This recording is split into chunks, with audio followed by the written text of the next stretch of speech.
Bonjour Maxime, Bonjour. Maxime Fauché qui est enseignant en activité physique adaptée à l'hôpital Bellan. Donc on a voulu aujourd'hui un témoignage en live, direct comme ça, sur le rôle de l'enseignant en activité physique dans un service de réadaptation cardiaque. Que faites-vous exactement pour un patient qui arrive avec, après un infarctus du myocarde en réadaptation? Alors, je vais prendre en charge les séances de réentraînement à l'effort ou de renforcement musculaire, également d'éducation thérapeutique du patient, avec des thèmes autour de l'activité physique adaptée, des idées reçues, comment adapter son activité physique dans son emploi du temps par rapport à sa pathologie. Et ces séances de renforcement et de réentraînement à l'effort, je vais les individualiser en fonction de la personne, en fonction du cas, pour que ce soit le plus optimal possible dans leur prise en charge. Et alors, donc, le patient, quand il vient, il a son vélo, son tapis roulant ou son stepper. Il y a aussi un rôle pour l'hôpital Bellan, puisqu'il y a aussi de l'aquagym en balnéothérapie. Ouais. Comment vous ressentez la différence entre les patients? La différence d'observance sur l'activité physique, de sortir de la sédentarité? Il y a des gens qui adhèrent, il y a des gens qui sont un peu plus feignants, c'est ce que vous me dites? Alors, en effet, il y a plusieurs points de vue à prendre en compte. Il y a celui du patient en priorité.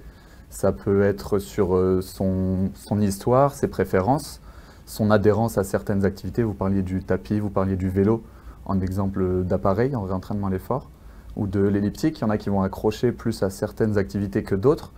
Et on va notamment se baser là-dessus et aussi sur notre ressenti professionnel.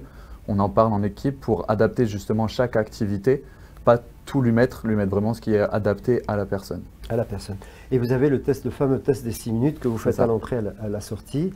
Et lorsque vous voyez que le patient a progressé, quelle satisfaction ça vous apporte à vous? Quel ressenti? Nous, on a donc ce test de 6 minutes et également le sit to stand pour avoir la force musculaire des membres inférieurs, où ça va nous apporter une satisfaction en justifiant notre travail, justifiant la bonne adaptation, ou au contraire, si ça n'a pas fonctionné, on va remettre en question, réfléchir ensemble à comment réadapter par la suite pour d'autres cas similaires. Et toute dernière question, réponse brève aussi, quand le patient va sortir, que lui donnez-vous comme conseil pour continuer l'activité physique? Ça, on le prépare déjà en amont pour justement perpétuer, pour essayer de poursuivre cette activité physique dans son quotidien. Son passage au centre, ça va lui servir pour redynamiser justement, le réhabituer à faire toute cette activité physique. Et donc on va voir ensemble quelles activités physiques il souhaite faire pour pérenniser ses habitudes, ses activités au sein de sa vie. En fonction de ses moyens. Etc. Voilà, en fonction de ses moyens. Et on le revoit 3 mois après justement pour voir comment ça a évolué et réadapter ses conseils. En consultation d'éducation thérapeutique. C'est ça.